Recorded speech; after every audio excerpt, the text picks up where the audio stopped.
विवाहित महिलाओं के बीच अत्यधिक प्रचलित ज्येष्ठ कृष्ण अमावस के दिन आने वाली सावित्री व्रत की कथा निम्न प्रकार से है। भद्र देश के एक राजा थे जिनका नाम अश्वपति था।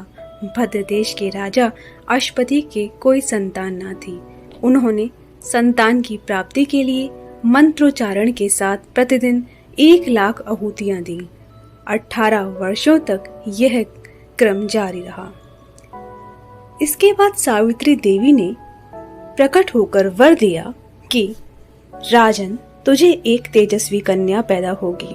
सावित्री देवी की कृपा से जन्म लेने के कारण से कन्या का नाम सावित्री रखा गया। कन्या बड़ी होकर बेहद रूपवान हुई।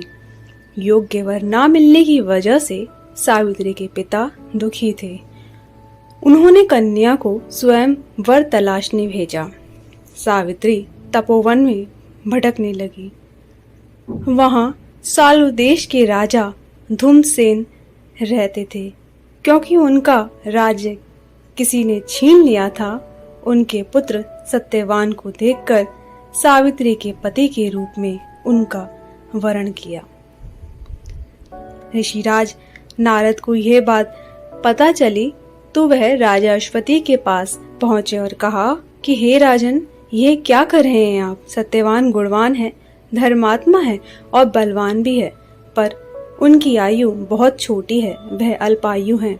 1 वर्ष के बाद ही उनकी मृत्यु हो जाएगी। ऋषिराज नारद की बात सुनकर राजा अश्वपति घोर चिंता में डूब गए। सावित्री ने उनसे कारण पूछा तो राजा ने कहा, पुत्री, तुमने जिस राजकुमार को अपने वर के रूप में चुना है वह अल्प आयु है। तुम्हें किसी और को अपना जीवन साथी बनाना चाहिए।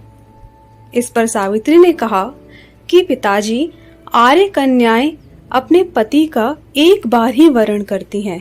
राजा एक बार ही आज्ञा देता है और पंडित एक बार ही प्रतिज्ञा करते हैं और कन्यादान भी एक बार ही किया जाता है। सावित्री हट करने लगी और बोली, मैं सत्यवान से ही विवाह करूंगी। राजा अश्वपति ने सावित्री का विवाह सत्यवान से कर दिया। सावित्री अपने ससुराल पहुंचते ही सास ससुर की सेवा करने लगी। समय बीतता चला गया। नारद मुनि ने सावित्री को पहले ही सत्यवान की मृत्यु के दिन के बारे में बता दिया था। वह दिन जैसे जैसे करीब आने लगा, सावित्री अधीर होने लगी। उन्होंने 3 दिन पहले से ही उपवास शुरू कर दिया। नारद मुनि द्वारा कथित निश्चित तिथि पर पितरों का पूजन किया। हर दिन की तरह सत्यवान उस दिन भी लकड़ी काटने जंगल चले गए। साथ में सावित्री भी गई। जंगल में पहुंचकर सत्यवान लकड़ी काटने के लिए एक पेड़ पर चढ़ गए। तभी उनके सिर में तेज दर्द होने लगा। दर्द से व्याकुल सत्यवान पेड़ के नीचे उतर गए। सावित्री अपना भविष्य समझ गई। सत्यवान के सिर को गोद में रखकर सावित्री सत्यवान का सिर सहलाने लगी। तभी वहां यमराज आते दिखे।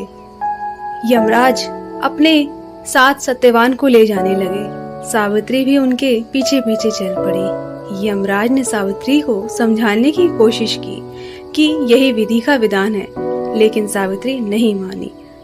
सावित्री की निष्ठा और पति परायणता को देखकर यमराज ने सावित्री से कहा कि हे देवी, तुम धन्य हो, तुम मुझसे कोई भी वर मांगो। सावित्री ने कहा कि मेरे सास ससुर वनवासी और अंधे हैं, उन्हें आप दिव्य ज्योति प्रदान करें।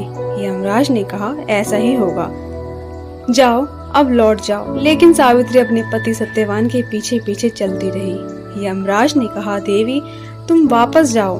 सावित्री ने कहा, भगवान, मुझे अपने पतिदेव के पीछे पीछे चलने में कोई परेशानी नहीं है। पति के पीछे चलना मेरा कर्तव्य है। यह सुनकर उन्होंने फिर से उसे एक और वर मांगने के लिए कहा। सावित्री बोली, हमारे ससुर का राज्य छिन गया है, उसे पुनः वापस दिला दें। यमराज ने सावित्री को यह वरदान भी दे दिया और कहा, अब तुम लौट जाओ। लेकिन सावित्री पीछे पीछे चलती रही। यमराज ने सावित्री को तीसरा वरदान मांगने को कहा इस पर सावित्री ने 100 संतानों और सौभाग्य का वर मांगा। यमराज ने इसका वरदान भी सावित्री को दे दिया। सावित्री ने यमराज से कहा कि प्रभु, मैं एक पतिव्रता पत्नी हूँ और आपने मुझे पुत्रवती होने का आशीर्वाद दिया है। यह सुनकर यमराज को सत्यवान के प्राण छोड़ने पड़े। यमराज अंतर्ध्यान हो गए और सावित्री उसी वट वृक्ष के पास आ गई जहाँ उसके पति का मृत शरीर पड़ा था। सत्यवान जीवंत हो गया और दोनों खुशी खुशी अपने राज्य की ओर चल पड़े। दोनों जब घर पहुंचे तो देखा कि माता पिता को दिव्य ज्योति प्रदान हो गई है।